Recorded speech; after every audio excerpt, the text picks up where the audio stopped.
Welcome back, my fellow parents, to an episode of the Sean Donohue Show. I'm here with my man, someone I admire so much, Jordan Steele Higley, and we are here to share some stories of information and goodness. And I'm really glad you're tuning in today because I like to mix it up on this podcast, do something different. And Jordan, you and I were chatting recently about, hey, let's do a creative episode, and you had an idea. Well, I mean, it doesn't seem like it because it seems like we are, super buddy on this podcast, but there's a lot I don't know about Sean Donohue, right? So he's a very busy man. He does a lot of amazing things. And over our lifespan, I'll try to get little nuggets of little stories from some of the stuff he does. And I take his wisdom and I use it, but I don't really Oh, know what thank his you. day to day is like. And so I was like, Sean, why don't you give us a snapshot of what it's like to step into the world of Sean Donohue? A lot of us listening have taken these tips and they are great. And we're going to learn about that in a second. But there are a lot of us who have no idea what it means to maybe get mentored by Sean or have our kids get helped by Sean. And so I was like, can you share some stories of what it's like when you're working with these crazy teens? Because let's be honest, some of them can be crazy, or these crazy parents, because let's be honest, some of us can be crazy, and give us an idea of what some of the hardest stuff you've had to do. Yeah, I mean, I was hesitant when you first came up with that idea because it's like these are if I were to do this, which I am going to do it, these are people's private personal stories, and they're about minors. These are about children, tweens, teens who went through some dark stuff, and their parents they're invited me into their families. But the reason why I came up with that wasn't because I'm just like, oh, I want to read this novel, I want to watch this movie. It's like there's a lot of us that have this, and these stories can help us feel like, oh, we're not alone. Yeah, that's the purpose. That's why we're doing this. This episode is going to be, you're going to hear 5 stories here. Really, really intense stories, and they're there to help you to grow as a parent, for you to learn about parenting, to learn about, teen culture and what's happening. And so I'm excited to share them, but I am pretty nervous here that maybe I'm going to, like, all the names have been changed. I'm going to slip on a name. Our producer will have to edit it out, or I'm going to make a mistake. I just decided that I'm going to share this, and they're honoring stories so that if any of these families were to listen to this, they'd be like, yeah, Sean did us well. Because here's kind of the backstory. So I'm 45-year-old now, but I think it was over a decade ago, about 11 years ago, I started a new type of creative business. At that time, it was called Sean Donohue Family Coaching. And it was kind of similar to that TV show that you might have seen when you were younger, which is called the Super Nanny. So my team still does this, and I do kind of something different. But this is what I did at that time. I would travel to people's homes in the San Francisco Bay Area, and I would knock on their door. And I would show up just like the Super Nanny would on that TV show. And I would provide coaching for the family. Sometimes it would be just for the parents. Sometimes it would be just for the young person. And sometimes it would be family sessions. So I'm there in the nitty gritty, man, in the messiness. And it was always so like you never know what you're going to see when you knock on that door. And I'm here to tell you what I saw. I tell you some stories, man. And I think I'm excited. I think everyone's excited, and I'm going to pick your brain about it because I'm sure it's very hard. I'm sure you've cried at times after you're done with your session. I mean, the stuff it's like you become a part of their family. So now what I do, just to be clear, I have a small team, and they do this now. They work in person with young people. And now what I mostly do is I focus mostly on the parents. So I do mostly parent coaching through Zoom, either in one-on-one sessions or in my VIP membership, which also comes with private time with me. And so in these stories that I decided to choose to share with you, all of these stories had to do with me working directly in person with a teenager, because I have a lot of juicy stories to tell. A lot of success. I like to say humbly and gracefully and thankfully, I have a lot of success stories about parent coaching, about me working with the parents. But the most juiciest stories are definitely the ones with me in their homes, in the teenagers. Yes. So this is a podcast, and let's make some good TV. But before we do, can we just celebrate something real quick? I asked, I've shared this before, because doing a podcast, everyone, is very isolating. It's very, very weird. I'm just literally staring at Jordan's face right now. I'm in California. He's in Georgia. And we don't hear from, there's no live audience here. So we don't know, except for we see that we're rated towards the top 10 in the world in parenting podcasts. I occasionally get messages. So the best thing that happens one of the best things that happens for me, Jordan, is when people give us a podcast review on Apple Podcast Reviews, because that's the best way to get reviews, because Spotify doesn't provide that. So did you know we get positive reviews on Apple Podcast Reviews? I try not to look because I get so much of that with being on the Weather Channel, and some of it's negative. Oh yeah. So I'm just like, you know Yeah. what? I'm gonna do my thing. Yeah, right. And if people are mad, I'm sure it'll come to me some way or another. But I don't want to feed myself with negativity. So I'm glad they're reviewing us. I'm sure we've got some 1 stars. I'm sure we've got some 5 stars. So thank you to everyone who reviews us. Thank you. It really means a lot. So please, if you listen to this, please do me a favor. Just go there right after this episode and share some words, or just comment. And then after you that, leave me a message on whatever Instagrams. Here's a couple things that I just want to read a couple of them. Okay, here's one. I'm so incredible thankful to find this parenting podcast with Sean. We have 3 adopted kids from the foster system. Oh, wow. It's beautifully messy, and listening to the podcast is strengthening our relationship with all of our kiddos. Although we still have a long way to go, we feel so much more hopeful. Thankful for your content. Hopeful mama. How cool is that, awesome, man? Someone adopting 3 people, that is so cool. I mean, here's or foster parents, yeah. Here's a simple one from Leah Grazie. Thanks for sharing your parenting advice. I'm truly a better parent because of the things that you share. Thank you so much. I mean, here's my favorite one. Okay, here's my favorite one. You ready? From, I think it's Gemma Jean Mary. Gemma Jean Mary. Yeah. She says, thank you, Jordan and Sean. This podcast gives a realistic view to many parents who are struggling. I love the advice that Sean gives, but for me, it's Jordan that makes the show. As Sean coaches, Jordan asks the questions that we're all thinking in our head. That's good. I love it. The opening dialogue. The opening dialogue between the two make the podcast feel like you're involved in a group counseling session instead of making you feel like you're listening to a parenting audiobook. Thank you for your advice and encouragement, because we all know good parenting changes the world. Gemma, thank you. That's awesome. That's a great review. Oh, so thank you. Thank you, cool. JAE. Thank you, JS Hale, 33. And here's one. I mean, as a father of 4, BG father times 4, this podcast has helped me continue to be the parent that I want to be. Gosh, man. Oh, a dad listening. That's cool. I know. It's such a, that's cool. So please keep your words fuel Jordan and I, and they encourage us. So Jordan, you ready to hear some stories, man? Okay. I have not practiced these stories. So I have not ever told them. And think this about is authentic. I don't really get to tell these stories about my work. Like, do you think I'm hanging out like at a 4th of July party, and like my friends, 4th of July party, my friends like, hey, Sean, tell us like a really dark, juicy story from your work. Right. Like, people don't ask me that. Like, who does? You know what I mean? I have an uncle who's a firefighter. I'm like, hey, what's the craziest call you've been on over the last 6 months? Yeah, no, and I'm always trying. He probably likes it. Yeah, now think about that. If you have people that have like an intense work, just even ask them, hey, tell me something interesting about your work, and that's the thing, because your local, like your friends, whether they have a confidential or not, they can still tell you their story. They just change the names, right? And that's what I'm gonna do here today. So this is definitely. I got some very intense stories you're about to hear. I mean, this is really, really, in fact, here's another thing, Jordan. This is going to be our first episode where, dude, I'm going to put an E for explicit language up on it, man. I'm going to drop some swear words here. Yeah. Okay. Yeah. All right. So first, before you get into the story, tell us what stage of life you were in, kind of what era and all that. And the only reason I'm going to swear is because this is what some of the kids, they typed me. That's what they texted me. This is what they wrote. So yeah, so I'm 45 now. Most of these stories happened between, when I was 35 to 41. So yeah, most of these have happened. The ones that I picked happened in the past. And I have a lot. Yeah, that's just because that's just the way it worked out. Okay, you ready? Okay, so I meet this dad, and you have a consult call. So we meet up at Fuddruckers, and he's telling me about his son. We're going to call him Tommy. All right, Tommy. Okay. And I'm like, hey, what's going on?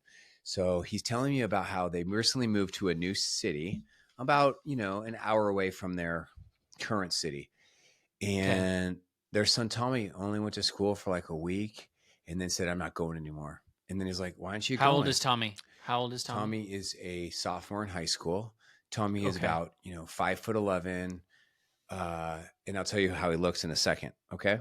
And I'm like, well, what's going on? Why isn't he going to school? He's like, he won't tell me. I was like, so what does he do all day? He's like, he sits in his room. I was like, what do you mean? He's like, why I have to go to work.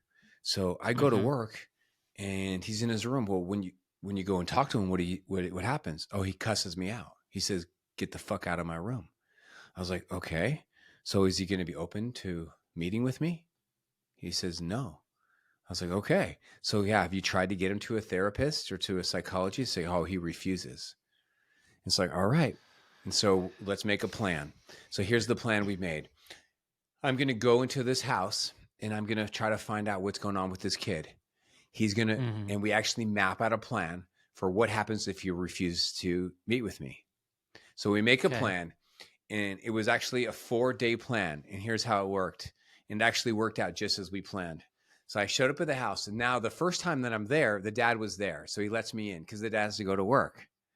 Can I get time out Yeah, for a anytime. second? Because I Okay. haven't told this You keep story going. very rarely. So Nope. I'm going to be I love it. missing holes. Okay.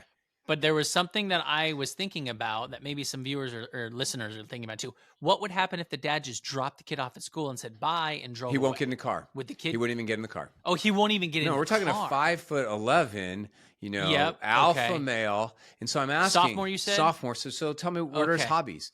He says, well, he's really into classic rock.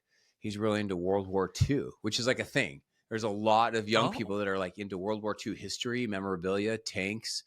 And he's Okay. traditionally been a pretty good student. He's like a very, very, very intellectual, a very good conversationalist. And it's like, well, what does he do all day? He's like, I don't know. I know he comes out and he eats. And Does Todd have a mom? Is the mom in the no, picture? no mom in the picture. And at this Okay. point, I So was like, single well, dad. is he, so I'm thinking, okay, well, what's going on with screens? Is he a screen addict? Is he just playing video games all day? He's like, oh, my son is definitely addicted to screens. That's what led us here. What do you mean? Well, he stopped going to school. So I tried to pep talk him, try to help him. I know it's hard being a new kid in school, but he wouldn't go. He literally just stayed home and played video games. So then I Okay. took the screens away and he started getting violent with me, telling me, cussing me out, telling me how much he hates me. And then it didn't work. He didn't go to school. So then I made a deal with him. Okay, you get your screens back if you go to school. So I gave him his screens back and he went to school for like an hour and then he walked home. He won't go to school. He won't talk to me. I do not know what's going on with my son. Pretty Okay. intense, All right? right. So Really what do you do intense. in this situation? You don't have many Right. options. Boarding schools have an option. It's called a transport. Where two big men come in the middle of the night and they put you into the cargo Yes. van. So here I am. So I show up to the door and I walk up to his room. I have no idea what he looks like. And the door is closed. And the dad already told him I'm coming over. So I knock.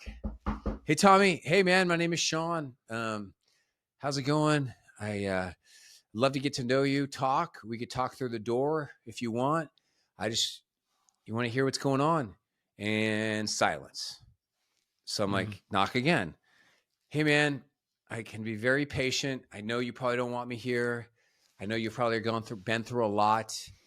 I know you don't want to talk to me, but your dad really cares about you. He loves you. And he really wants us to talk. Can we please talk? And he's like, no, I'm not talking. Get out of here. Come Mm-hmm. on, man. Let's just talk. We can talk anything you want. We talk about music. We talk about sports, World War II. Let's just get talking. It's okay. We can talk through the door if you want. And now he starts cussing me out. And like I said, it's okay. Mm-hmm. I know some of you do not like cussing, but I'm going to drop some swear words in this. So now he's cussing me out. So now I'm going to talk to some freaking counselor coming to my house. Who the hell are you? Get out of my Mm-hmm. house.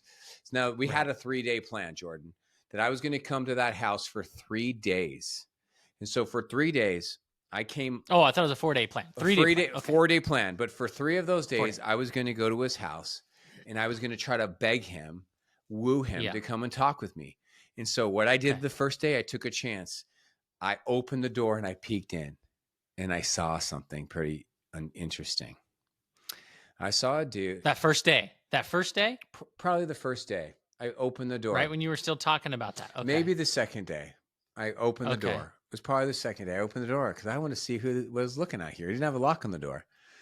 And I see a really pale looking teenage dude bed against the back wall, sitting on the bed. Like maybe there's like books on the side of the ground, black, hair, like kind of longer off to the side, totally unkempt. Like emo? Like an emo. And it like? smelled. Okay. And it smelled in there because he Mm-hmm. doesn't leave. He's got food in there. And he walks to the door, and he gently shuts the door on my face. And so I start talking more, and I said, now on day 2, I'm like, hey, man, I heard from your dad. You got to talk with me. Please, just tell me what's going on.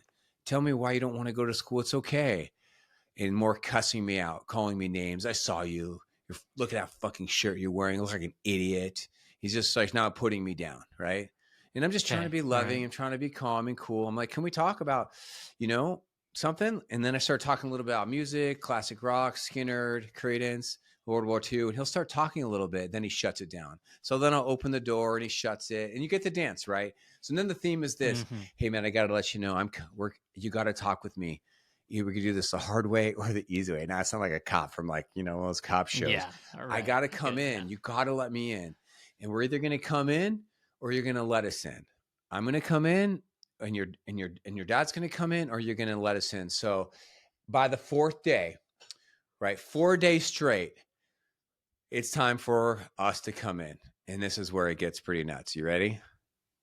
Yeah. Okay. So Did you ever fear for your life at all? Did you ever fear that when you walk in there, he could have something that could harm you? definitely. Were you ever? Yeah. Oh, you were. Okay. World War Okay. II is about war and about Yeah, I know. weapons.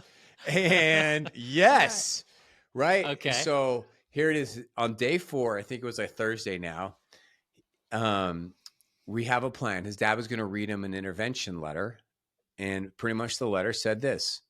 I love something like this, something we crafted together. I love you so much. I can't just sit back and see you live this way because he's been in this room for weeks at this point. Weeks. Mm-hmm. And so today the plan was for him to read this letter. And the letter was going to say, I'll tell you what it says in a second. And we go in there and and he starts trying to barge the door closed. And Right. so So you we force our way in, and he initially dad starts reading the letter, and he starts cussing his dad out. He takes this paper out of his hands, he riches it, and he starts pushing his dad. Now, his dad is a strong dude, probably 5'11" himself. He's a grown man, but we had already had a plan that his dad was not going to get physical with him, right? That just wouldn't be good for the relationship. But I was there to protect everybody. And so he starts pushing his dad and cussing him out. So I then get in the middle and I'm like, no, man, I'm not going to let you touch your dad. And he starts coming at me now. So I push him. Right. I push him off me because he's now in my face. And he comes at me, dude. He comes at me. And so I used a move that the last time I used this move was probably when I was in high school. And I was bullying my little sister. A wrestling move. Oh, okay. I pin his arm behind his back and I throw him onto his own bed, belly down, arm behind his back.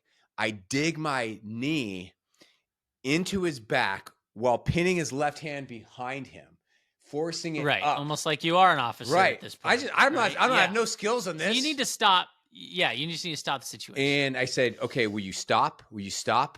I can't let you hurt your dad. Will you stop? And he's like, fine, I'll stop. And he gets up and he does it again. And so I do the same thing, man. Like this kid's been I work at this time of my life, I'm working out 5-6 days a week with weights and I'm just throwing around like no problem. I throw him down again. And this time I'm pissed because he started to come at me. So I'm like taking my knuckle and I'm like jamming into his back to make him submit. And I'm at this point where he will not submit. So I'm thinking about literally breaking his arm. No joke. Here we are. You'll see me on freaking Instagram as the family coach talking about loving connection. And he's like, this was years ago when you were my arm. I was like, will you calm down? Will you stop? I could have easily just snapped that arm so quickly, right? Right. He's like, okay, I'll stop. And then he gets up and he's saying stuff like, I'm going to fucking kill you, man. I'm going to fucking kill your family. I'm going to find out where you live. I'm going to go to your house. I'm going to kill your wife. I'm going to kill your kids. I'm going to fucking kill my brother. I'm going to kill everybody. And I'm like, oh my gosh. At least that was not verbally attacking it or physically attacking us. Physically, but he's verbally. But I'm like, okay, so you've got this situation. Is scary because right now I don't know if he has a knife on him. I don't know if he has a gun. Right. His dad owns like 20 guns, by the way. Mm-hmm. And so then I say, okay, here's what we're going to do. So at least you were able to stop in that situation. Here's what we're going to do. I'm going to have your dad leave the room. and I'm going to sit here quietly, and we're going to sit in quiet for 30 minutes. I want you to calm down. I'm going to calm down. Your dad really cares about you, and I want you to think about what you're going to do, because you have to make a decision right now. Option one is we're going to call 911 and we're going to 5150 you. You're going to be taken to the youth mental hospital and you will not be coming back. It's okay. No, I'll just lie to him. I'll get out. I'll just lie to him. No, you won't be lying to them. You will be in there for a long time. For based on what you just said, you're a danger to your health, self and others. And after that, you might go directly to a boarding school. Or you're going to apologize for what you just said. And you're going to say, I didn't really mean that. I was just very angry. And we're going to work this out. And your dad's going to read you a letter. So think about your decision. So for 30 minutes, we sat there. And at the time, in the quiet. Then I go down the stairs to check with his dad. I was like, hey, man, like, is he really going to do that stuff? Is he going to hurt his brother? Is he going to hurt me, my family? He's like, no, man. He was just saying that. I was like, really? Can I trust you? Like, I don't, you know what I mean? Like, can I trust you? He's like, yeah, I just think he's got a sweet heart. He's just really hurting. So we go back and he says, no, I do not mean that. I will not hurt you, hurt my brother, or hurt my family. And then I said, thank you. Are you sure? Because I will call 911. We'll take you away right now if you're not genuine about this. And so you can see the tension is starting to go down. All right. Any questions so far? The question I have is, did you get the history on this of maybe potentially you understanding why he was like this? Did the mom die? No. Did they get a divorce? No, the parents were divorced, but I knew nothing. And the dad, the dad knew nothing because, the dad's not psychic and you don't know what you don't know. So you only make guesses about it. So then the dad reads the intervention letter, go to boarding school to work, a therapeutic boarding school, or agree to work with Sean 5 days a week. And he's like, I have to meet with this guy. He's like, yeah. So starting the next day, I showed up. I said, hey, what do you want to do? You want to go for a walk? You want to go get food? You want to, he's like, let's go for a walk. So every day for a period of, I think, 3 weeks, 5 days a week, me and Tommy went for walks. Sometimes we walked to eat sushi together because it had a very interesting palate. Sometimes we played video games together and then we talked. And here's what I found out. Tommy's mom was a very mean parent. Very mean to Tommy. We used to call him names. Used to hit him. Used to spank him. Used to just be like, have narcissistic traits. He used to protect his younger brother from the mom. All the while, Tommy is getting angry at the dad. You tell me, Jordan, why would he be angry at his dad? Because that's the only person there. Yeah. Maybe because that's your punching bag. You can't punch at your mom. Your mom's not there. Your mom's not around. I think that's good. That's true. Also because maybe he blames his dad that she was like that. It's all good. Also, what I found out is because the dad did not protect him from his mom.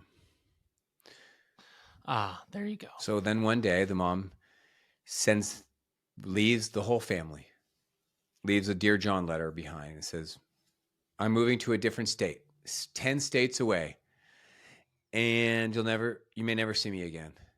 That's it.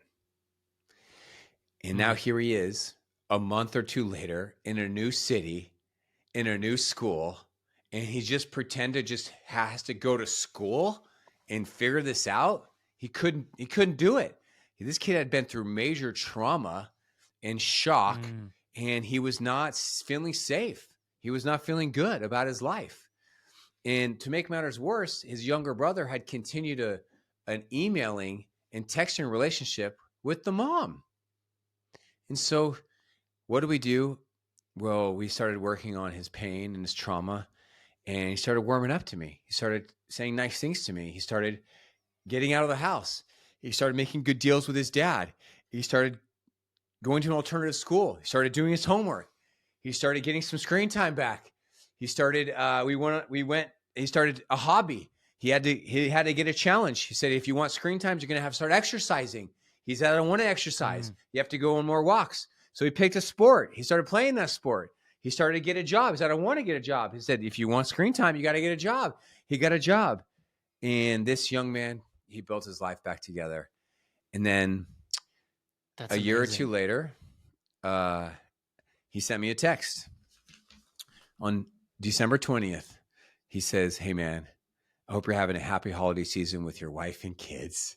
And we've been Oh, texting each wow. other, and mostly around the holidays every year since then. He's a project manager. He's putting himself at a tech company.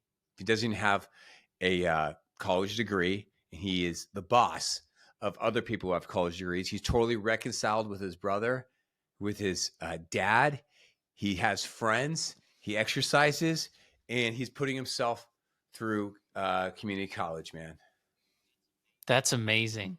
So a couple things that, we can take away from the story. And one of them is obviously that was a really rough situation.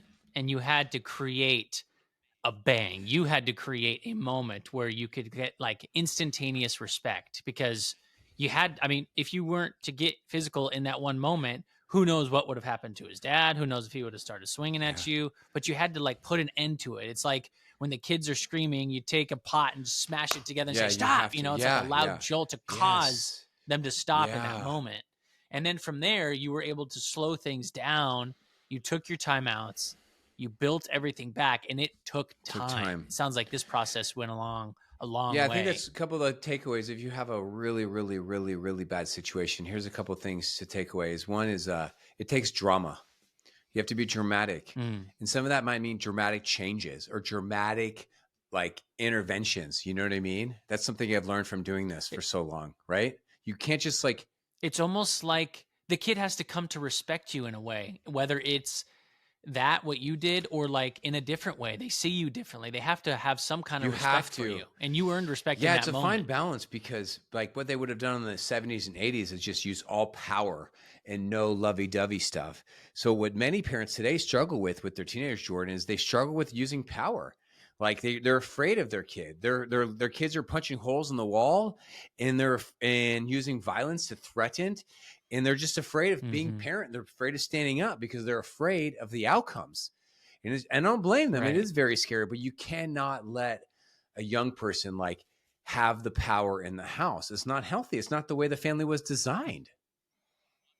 Well, I'm glad that the dad, he had a big fork in the road and it was, what do I do? And you were one of the outlets that could have probably been the best one. If we have a magic 8 ball or a time machine and could go back and change your path, I wonder what this Todd, Tim, Tommy, whatever his name is, I wonder what would have Right. happened. What would have I wonder if happened? he would have went even Right. darker. What could he have been? Could it have Oh, been so much dark worse? stuff that he was involved with online. Now let's talk about something dark, but not in a traditional sort of dark. Imagine this girl. We're going to call her Catherine. Imagine her Okay.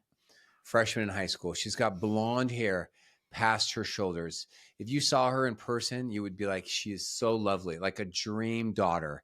And this is not an X-rated story. This is a PG story of how Catherine acts. But in the inside, there is some dark, horrible stuff that's going on. And let me tell you about what we did with her. Are you ready? Mm-hmm. So this girl was really having severe anxiety. She was starting to, throw up before school. She was having a fear of going to school. She was just feeling insecure, and she was feeling like, really, really anxious. And this is a pretty typical situation for a lot of teenagers. You with me? It doesn't sound too outlandish, does it? Yeah. But let me tell you Nope. why I just feel so good about this success story, about what we did. I developed an activity years ago, and I might even made a book out of this activity. I call it your top 5 thoughts. Have you ever heard me chat about that on this podcast? No, All I like right. it though. No, I've All never right. heard it. This is Here, the first time. it's really interesting. So I do this with, We know what yours why? are. What are my thoughts? Why? Just something you talk about often on this podcast. Nothing. Oh, Never okay. mind. Keep going. I don't even know what you're talking about. What? Okay. I guess we'll keep going. Okay. So what I'll do is I do this with parents sometimes, but my team and I really do this a lot with young people. I just did it. I mean, just doing it recently with somebody I'm working with.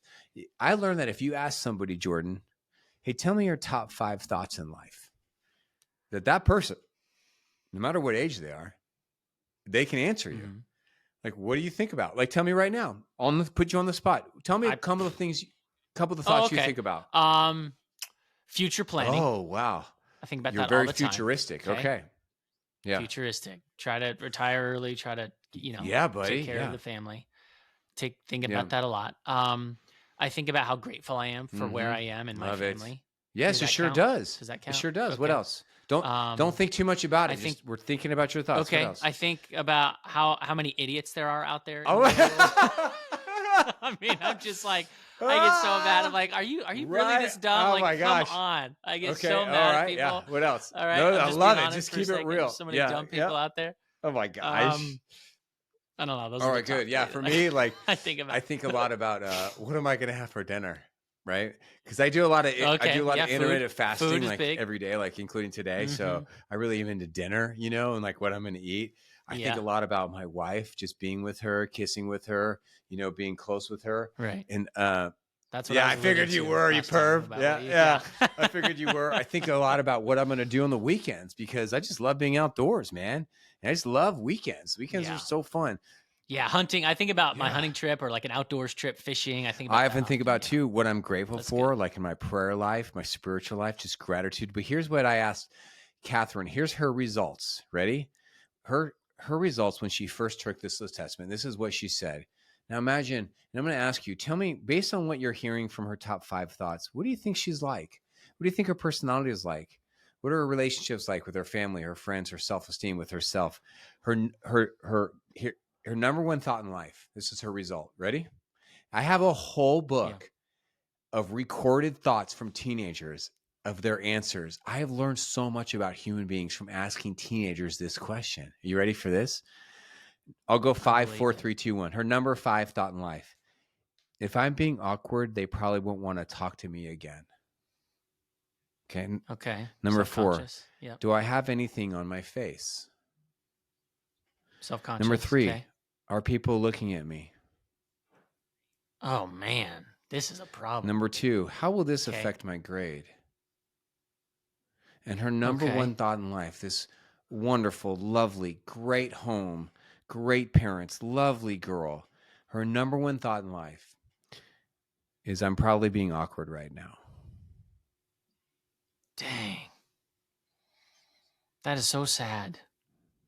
Why is that sad? I mean, why is that honestly, sad? I thought, well, because it's just like, that just shows you what like growing up in society is like. I mean, kids being bullies and picking on each other. Like my son, we bought him these shoes. He went to school. They were making fun of him because they're like, those are fake. We bought him a jacket, making fun of him. I'm like, it's just constantly having to battle stupidness Right. and again, dumb people. And it just makes me sad for someone who should be having fun. You're at an age where it's like, this is awesome. You're in high school and this is what you have to think about because of other kids, other people. If you like this, hang tight on this episode because the next 2 stories I have, it has their thoughts too.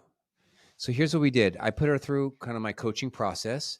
And if you want your teenager or tween or college age student to go through this, you can contact us and we can put them through this process.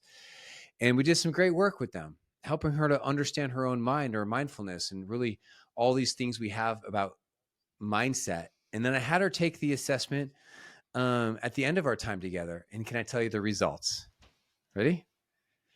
Please. Like I said, this is not an X-rated story of drugs or violence or swear words. No, this is a great story. This is self-improvement. This is everyday this teenage is the most story important thing, yes. of what it takes. And this is if you're sending your child or yourself to the therapist, this is what ROI you're looking for. Here's what she said. Okay, ready? In no particular order. This is what her top 5 thoughts were. Ready? You are allowed to talk and speak up. Isn't that great? That's big. That's great. I don't know how you got her to believe that. That's what she thinks about now. Imagine being because of whatever you being taught your her, number right? one It's thought okay. in life is I'm probably being awkward. What is that going to do for you? Your mental health. You're going to cause yourself anxiety. You're going to lower your own low self-esteem. You're going to ruin your own life with that thought.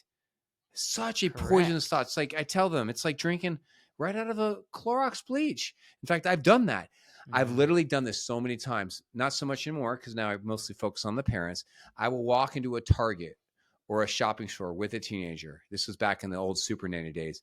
I will then tell them, hey, I will have a glass with me and I will open up a bleach or an ammonia. I'll pour it into a glass. I will hand it to the teenager. and I'll say, drink this. And I'm dead serious in my look.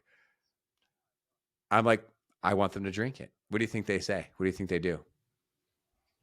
I probably look at you like There you're was only friggin' one crazy. kid What are I you worked talking with about? that it was like, he started to mess with me like he was going to drink it. And I really thought there's a chance this kid would drink it. This kid has some issues. But essentially the message is this: look, these thoughts you're poisoning yourself, right? You're poisoning yourself, your beautiful self. Here's her next thought in life. There is a very low chance of this worst case scenario happening. That's one of our top 5 thoughts. Yeah. I like that. There's a very low chance of a worst case scenario. That allows you to be a risk taker. Yeah. I So it's really like the love that. antidote to this thing that therapists call catastrophizing is that. Like, I'm not going to catastrophize. The chances of that happening are very low. Right. Here's the next one. Very Is there low. food in my braces? Isn't that cute? Okay. Isn't that cute? So there's still Isn't some that cute? yeah, Next okay. one. Remember to project confidence. That's what she thinks about. Wow. That's what she thinks about now. That's and very here's my mature. favorite Very one. mature. Ready? What do I want? What do you think that means? What do I want? Well, it finally gives someone the power back to themselves. Before, she gave everybody else the power. I was just talking to my daughter about this the other day. I was reading a book from the Bible. It was First Corinthians, and it was basically a comment where it's like, stop looking at other humans for self-satisfaction because you're not going to find it. Stop looking for approval from your peers, because no matter what, let's say you have 5 approval and 1 disapproval, you're going to focus on the disapproval because you can't make everybody happy. And the reality of the story in the Bible is the only one who you need to worry about judging you is God and Jesus and blah, blah, blah. But what I'm saying is, you have taught her this inwardly to stop looking at outside sources that could impact her and say, no, I am in charge of my life. I get to decide what I want to do and how I feel. Well said, buddy. I think that was a beautiful story. Do you, and I just went into like more of like a religious side of it, but do you ever get into that balance of all good, the evil, time? Bible, all the biblical, time. Jesus? I mean, there's a lot of ways to build esteem, whether you're using spiritual truths or theories or philosophies or not. Like, for example, here's something I teach. Self-esteem comes from doing esteemable things. Does that make sense? Does that make sense? Good. How about this truth? Yes, that makes sense. The most powerful voice in your own life is your own voice, right? So some people like might be spiritual and they say, no, it's the voice of God. It's God. No, it's not. I'm sorry to mimic that, but it's not true, because everywhere you go, your voice goes with you. And so it's like you have to train our minds and our voice to speak goodness and speak truth to ourselves. So I don't believe in positive thinking. I teach people, and I believe in true thinking. Think about true things. Now here. Well, I mean, and that's even written in the Bible about how to think, how to speak, the power of the tongue. So true. And all for of those of us that are into historical, truths or philosophy or mindfulness, all this stuff, a lot of the stuff that you see out here today, it's not new. This is ancient old wisdom. Now let's talk about something dark. Let me tell you about one of the darkest situations I've ever seen. Okay, we're going to call him Shane. Are you ready for Shane? Yeah. Okay. I had a friend named Shane once. Okay. So Shane contacted Shane's parents contacted me because he has a severe screen addiction. Addicted to his phone, addicted to his video games. Now, he had a more well-balanced high school career where screens were definitely a huge issue, but the parents hoped, like a lot of parents do, that he would grow out of it in college. The reality is that my team and I work with a lot of college freshmen, and they do not grow out of it. In fact, just because your high school student might be got accepted to university, that means they're academically prepared to go to college, but they may not be socio-emotional prepared to go off to university. Preach it, 100%. And so check out this true. dark family drama here. Here's the short version of it. I mean, I start seeing him on a Zoom call, and just like the previous kid, this is a really good looking kid, but his skin is so pale. And I put him through this first activity, one of these open activities of like your top 5 thoughts. And I'll tell you what he said in a second. But just imagine this. Imagine having your son go off to university and, you look at his grades and they're Fs. You look at his attendance. He doesn't go. This dude Oh. stopped going to class and doesn't leave his apartment. Get ready for this. I said, do you ever hang out with your roommates? No. Then I asked more and more questions. You know how in some dorm rooms they have like you have your private bedroom, but then you share a kitchen or a Yeah, or bathroom? a bathroom. Yep. And so it was one of Yep. those situations. So I think living with friends and your peers when you're in your 20s, that's fun. Like that's what you want to do, right? You don't want to Mhm. live by yourself. That could be lonely. And I said, well, do you ever talk to Sure. your roommates? No. Hold on. You've been living there for 6 months. You don't hang out, talk, play video games? No. No one talks to anyone here. It's like, what do you mean? It's like, what about when you guys run into each other in the kitchen? He's like, Common nope. area, right. Do you greet each other? No. Do you give yourself like a head bob? Like, what's up? Not really. Are you telling me here, Shane, is it one of those situations where you'll purposely put your headphones in when you go to the kitchen so you do not have to talk? He said, yeah, Yeah. that's what I do. Dude, I that's a said, problem. how common is this? He's like, this is pretty common. I did not know that. Can you? This is common in Yeah. the real world right now? Oh my gosh. I'm so out of the elements. I mean, I talk to people. I talk for a living, so I just am always like, "Hey, how's it going? What's your Dude, name? What do you do?" I've I worked can't with imagine not numerous doing that. college students, and this is how they agree. Different from Canada to the US. This is what's happening for some college age students. It's a thing. Did you ever? Oh my gosh. Can I ask what college? Doesn't matter. Does it No, matter it's which all college? Is it all colleges. All college? It colleges. doesn't matter. Did you know that there was an article that came out? I think it was in the Journal or New York Times like 15, 20 years ago. I wish I had the article to read for you today, but it was about this thing that was happening in Japan. And in Japan at the time, they had this thing where there was becoming thousands and thousands of young men who did not leave their apartment. And they stayed in their apartment 24/7. And the Japanese, they came up with a name for it. And the men would order food to the house because they had DoorDash before we did. They would even pay women and girls to come to their house to watch them play video games. And What? and when I read that, I was like, holy crap.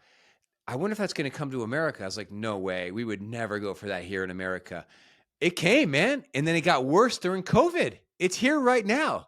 It's Oh happening. my No, it's happening to young gosh. men and women right now. They do not leave their places, man. They DoorDash, they get Instacart, and they live on a screen. And Oh, that is so sad. So how do you balance that? So you are chatting with this guy, well, Shane, he doesn't and you're he trying to wants get him change, but he outside. doesn't want to change, right? He's addicted. He's addicted. Yeah, I'm sure it's He's social. addicted. He feels so. I'm just trying to figure out what's going on. Is it anxiety? Is it this? Is it fear? He said, yeah, Sure. there's a little bit of anxiety. What's going Speaking. on? Is it just screen addiction? I mean, we're talking mindlessly scrolling through like, you know, I worry about the VR world of yes, it being like that. Ready Player One, everyone living in this realm and not being able to just it's here. speak It's to another arrived, human man. being in real So life. you ready for this? Here's his results for his top 5 thoughts. You ready? No, At man. the end of your beginning. session? Ready? No, in the Number beginning. one thought in life. What do you think it's going to say? Based on what you know about him, what do you think his number one thought in life is? What does everybody think about me? What does the world think about me? Am I don't know, something to where it's Number one thought in life. subconscious. I'm just going to watch my show. Oh, Makes sense, right? yeah. Okay. Why Stay study? inside. Why Yeah. exercise? Why eat right? Why be grateful? I'm just going to watch my show. That's what I'm doing. He's just existing. Number 2 thought. My future is Mhm. not worth the struggle. Whoa. Number 3 thought. Man, what Number 3 taught thought him in life. that? Right. Where does number 3 thought in life is I'm Where shit does that at come this. from? Number Oh 4, my gosh. existence is pointless. And number 5 should not come to any surprise. I'm bad at dealing with people. So of all the things that Mhm. this young person could be thinking about, what do you think he's like? If a person thinks these thoughts, what do you think he's like? So see that, No, he's awkward. He doesn't talk. right, He man, sits in he's the awkward corner. around people. He Yeah. avoids confrontation. He Because does here's not. the truth, our Yeah. thoughts become a reality. So if you think this way about yourself, Yeah. then this was going to happen. Now, I worked with him a lot, and he had lots of ups and downs. He had relapses. And essentially, one of the big themes of my work is this, is Eric, oh, shoot, it has to be edited out. 429. I said his name. This is 45:20 Oh, is what I have. I have 45 minutes, 42:39. 20 seconds. Oh, What do you have? okay. 40 what?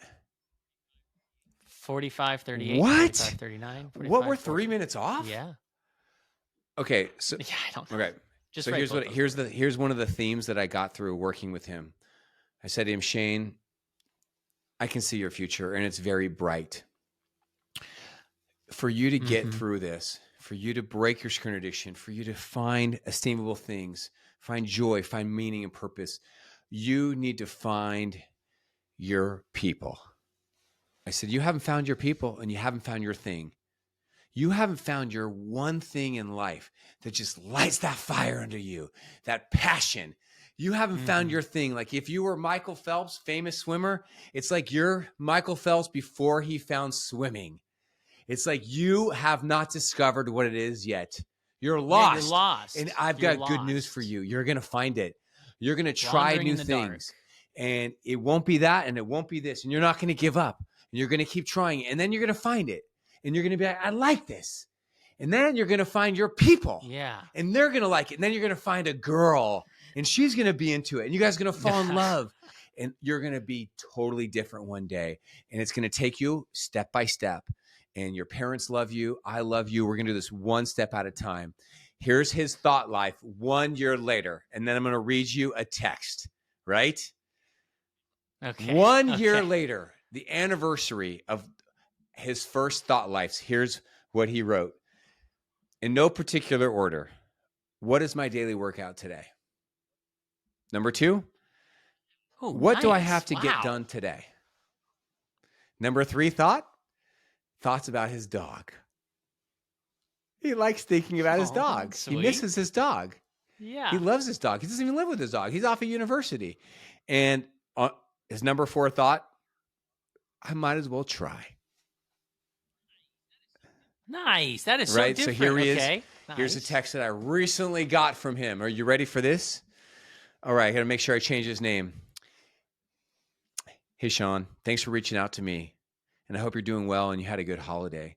I've been doing much better lately. Last year, 2023, from spring to the end of fall, I worked as a canoe guide in the Algonquin Park, which was amazing.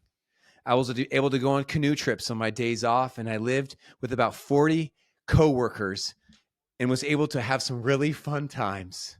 When we spoke before, I really didn't have a plan for my future, but I'm really excited to become an outdoor adventure guide now. So come fall, I'm taking a 2-year college program to get my certifications. In the meantime, I moved to the Yukon. It's been a real change with the temperatures here there. averaging around minus 25 degrees Celsius and dropping as low as minus 50 in the winter. But I've really been enjoying it so far. The landscape is beautiful. I've been hiking and skiing regularly.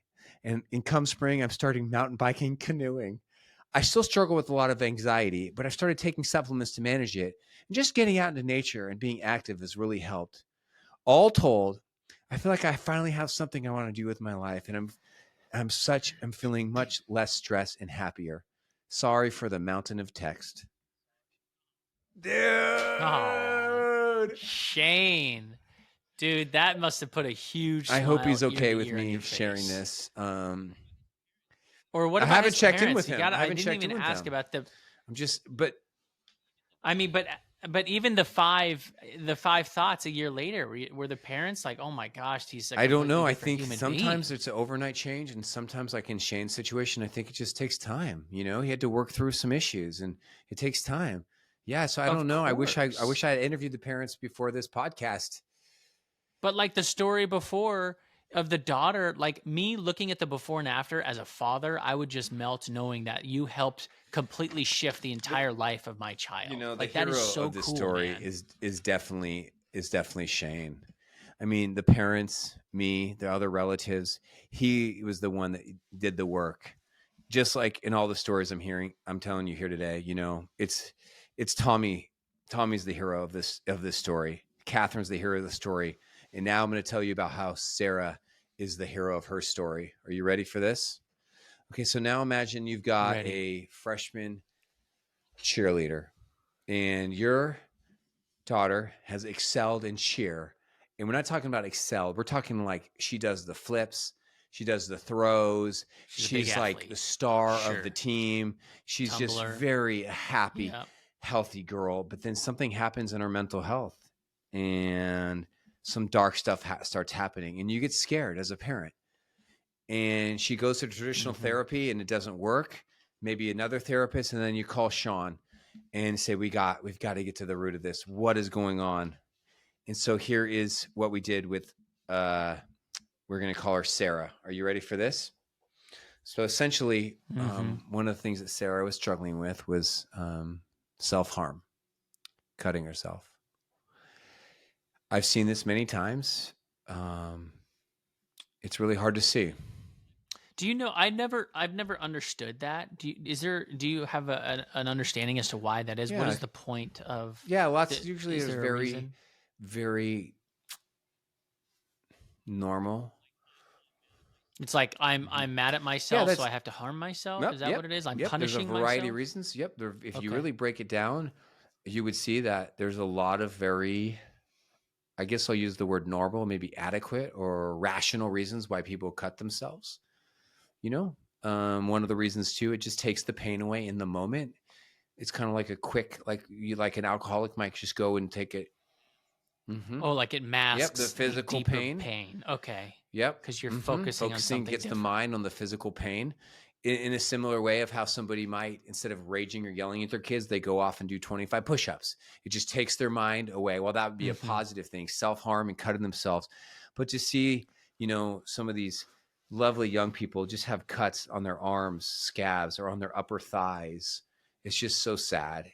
And you know that something is off in their minds and Mm-hmm. they've got to fix their mind because the thoughts dictate everything. And so even this girl has even a Of story of course. her like numerous times in these heat of the moments with her parents. This poor girl would race out to the garage and she's looking for something sharp in the garage to cut herself. Can you imagine that? I can't imagine that. I cannot. Literally, I So cannot scary. This imagine is a that. girl that is literally having mental breakdowns at her public school, like crying, gasping for breath, like having anxiety, panic attacks. This is not good. You know what I mean? So what we did with this Yeah. particular situation, because every situation was different, is that she was very much done what many, many young people do. I don't know if you're aware of this. What many young people do, Jordan, is they normalize this. They actually say, this is no big They deal. think it's no big Like, yeah, I deal. have anxiety. There's nothing I can do about it. My friends have worse. Right. Did you know this is like Right. this victim mentality? This like some people even brag or Yeah. boast No, I've about seen it. that. And so here Sure. is what she did for her top 5 thoughts. Are you ready? Mm-hmm. What is freshman year going to be like? Number one thought in life. Now, while this might sound okay on the surface, Okay. if you're thinking about this and dwelling on this like 24/7, can you see Yeah, it that? can get negative. Number 2, I have Yeah. no real friends. Number 3 is my anorexia story. What would my life have been if I didn't have it? Right? So she Hmm. just doesn't like her body and wants to hurt it and cut herself Mm-hmm. and hates how she looks. What would happen if my one friend, if would have happened if you're dating our friendship? It's almost like what would happen if me and my ex-boyfriend would have worked out? And Mm-hmm. Yeah, dwelling on the past. What would have happened if I took that job? yes, I should have just dwelling done on the this. Yeah, past. dwelling on the And here's the past. fifth Not one. good. Is my friendship with my new friend even going to work out? What do you think about these thoughts, my True. dude? Yeah. What do you think Yeah. about them? She's just dwelling in disappointment and sadness and negativity. And what I'm thinking about all these trends of these kids, and I feel so bad about like the human being's mind goes to this deep of a negative feeling, and we have to train it Yes. how to get Yeah. out of it, which sucks. Like, I wish we were born with this positive outlook, and for some reason we're born with this negative outlook, and we have to train ourselves that that's not right and it's not healthy, because if we stay on that path, Mm-hmm. where does it lead you? It's really sad that we all have to go through that. And for some of us, it's Yeah. a lot easier than others. And for others, we can't get out of it. We're still in that hole and we're digging it deeper and deeper. And it's like you ask yourself, like, why are we even Right. here to do Right. this? Before I tell you her thoughts after this, let's just chat for a second about this. Which are your top 5 thoughts? Everyone asks themselves this rhetorically. And Jordan, if you want to answer this, you can. Which of your top thoughts, which of your top 10 thoughts are really good for you? Which of them are unhealthy for you? Which ones are working for you? Which ones are not? Do you like them? Would you like to change your thoughts? Would you like to move number 7 to number 2? Would you like to move number 1 down to number 10? You know what I mean? This is like, Here's the thing. I think all of us need to go to get out a piece of paper and do it. Let's do it. Not like me and you, but I mean, people listening. Why don't I you actually write your have, top 5, top 10 thoughts I down? have a No one's whole ever asked episode us on to do this. that. Go back and I can try to look for it, but it's called Sean Speaks Your Top 5 Thoughts. And when I tell my next story, can you actually go to the podcast page and find out what episode it is? I would guess it's probably around in the 20s, Sean Speaks 20. But yeah, while you look, is there any other thoughts? Like if you were to ask me here, let me put you on the spot, Jordan. What do you think about your wife? What would be some lovely thoughts that you think your wife, Danny, would have if we were to ask her? What are your top 5 thoughts? What would her thoughts be, or my thoughts What do you think towards her? her thoughts would be? Her What would thoughts, her because thoughts I mean, be? she's just a, she just Um, seems like, I think her thoughts would uh-huh. stem around our children. You know, I guess first is like Okay. me and Jordan, right? Yep. Is everything strong and with us, which we Yeah. work on all the time, Yep. and we love our relationship. Are the kids thriving, and what can I do to make them better? Mm-hmm. There is worry there, you know, with our one with a disability. You know, what's it going to be like for him? Is he going to get bullied? How much harder do I have to work to make him succeed? Like, I want him to succeed, and I know how hard it can Yeah. be. And so those thoughts come Yeah, across her man. mind and my mind Yeah, dude. often. um Yeah. Excuse me. I think you know, family dynamics is a big one. What is my purpose? What's the Yeah. next step for me to Yeah. do to lead my family in the Yeah. way I think we need to go? And we have that Yeah. conversation a lot, you know, and I think it should go this way. Excuse me. And she thinks it Yeah. should go this way. And so we talk about it. And so I think that's on her mind a lot. And how to make, you know, like they say when someone is like pregnant or having a newborn, Yep. you're Yep. nesting, you have a nesting phase. Right. I think our wives Oh, always have that's that. They're deep. always trying to make the house better, trying to make the house Yeah. beautiful and fun and Yeah. workable. Yeah, So man. I think those are Everyone some of listening, the just thoughts. ask yourself that question. Which of your thoughts really need to be replaced? You know, like I worked in with one woman in the past, and one of her top 5 thoughts was, I want something sweet. And so, you know, when life got good or when life got hard, she would think about reaching for some type of food, some sweet food. And it wasn't good for her to be thinking that way. Sometimes people think too much about work. Sometimes people think too little about their family. Sometimes people worry too much. You can often find one of the patterns of this exercise is some people, they don't have any statements in their top 5. They just have questions like, are my kids okay? What should I do in this situation? Are they looking at me? But comes to here's her thoughts. Okay, ready? Here's her thoughts after Ready. and I hope you hear the beauty and the innocence of this. Ready? Her number one thought in life is so cute. Are you ready for this? I should go drink water. Yeah. Yeah. Oh my Isn't god. that cute? That is so good. I asked her. Why did she think that? That's hilarious. I just started laughing Just too stay when I heard it. And she hydrated. was okay with me laughing. Like, why? She's like, well, I just realized like water is Yeah. really good for me. I need to drink it. I feel better when I drink it. Right, And this is it a high is. level athlete we're talking about. Here's number 2. In a positive way, this is her thought. What am I wearing to school? Now this could be a negative thing, but for her, she's Okay. fashion. She likes picking out her outfits, and Right. she likes thinking about it. It was a positive thing to dwell on versus the past, which you really wisely picked up on. That this girl was dwelling on the dark past too much. Here's a saying that I teach all of my clients, and I'll teach you right now. Anxiety means you're thinking too much about the scary future.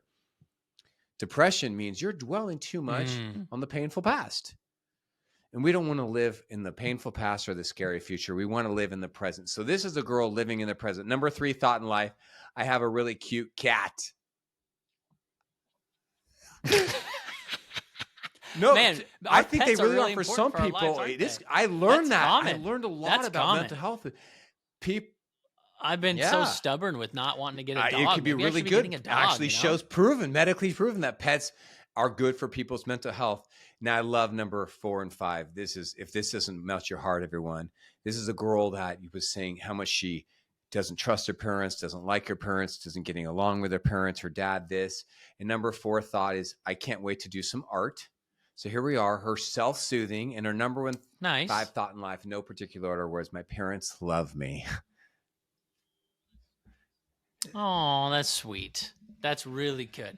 Like, it seems like us listening, and I don't know if we have time for one more story, but what I'm trying to sum up here is like the importance of us instilling into our child positivity and like love, because like for some reason they're not getting it anywhere else. And we have to continue to tell them that they are worthy and that they can choose their own path and they can speak up. And this is a lifelong challenge. It's so sad that they don't get that anywhere else. We have to do it in the household. Well said. So do you got the episode ready, or do you want me to go find it? I'll find it.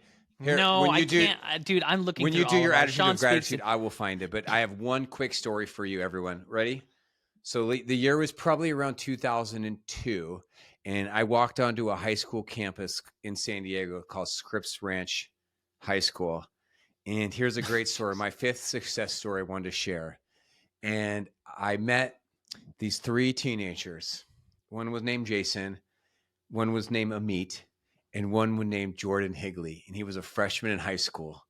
And we developed This is a terrible story. Awesome. This should not. not. This does not belong in your stories. They even took me to Hawaii one time, and they just loved me. They supported my work financially, and we just developed a friendship, and it lasted throughout the years. And now, Jordan and I, we share a podcast together, and that is a cool story, dude.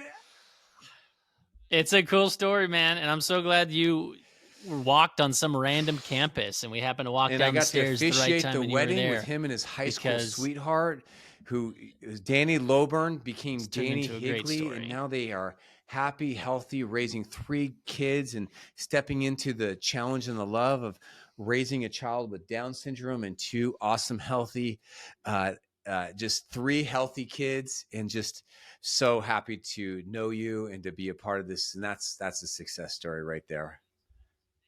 Dude, that's so awesome. Thank you so much. I mean, I'm the one who's honored. I mean, you're the one who did all the work. Like, I couldn't imagine being a 23-year-old like you, or however old you were, 21, and started doing 21. That and wanting to work for others. 21. You had this idea of like you wanted to help the youth at such a young age, and like most 21-year-olds are going out partying, trying to figure out who they're going to hang out with, what to do, what to please them, rather than helping others. So you've had that gift that's like a giving gift for so long, and I'm thankful. I think all of us listening are thankful, and I guess that leads me to my attitude of gratitude, to say that I'm thankful for Sean Donohue, for you literally changing people's lives, and to you, it's just what you do. You wake up and it's very natural and it's so great. Started off in youth ministry and you've helped so many kids, but now you're doing this thing on your own and you're helping these parents who feel so lost. And you literally go into someone's house blind, not knowing what you're going to run into, and come up with a game plan like on the fly. Like, that is so cool. And not everybody can do that. You get kids to appreciate you and respect you, and then change their methods because of what you instill in them. And then ultimately, I mean, I'm sure all the parents are just so happy for you. And I know my parents are. I know I am, and I know everyone listening is too. So, man, thank you. Thanks for being a part of my journey and just working with kids and all these different nonprofits and different things that I've done. And thank you for your friendship. And thank you, everyone, for letting me share these stories. I hope they inspired you to just be a loving, amazing parent we were all called to be, to fill the world and our own children with love and identity. Thanks for Yeah. listening, everybody.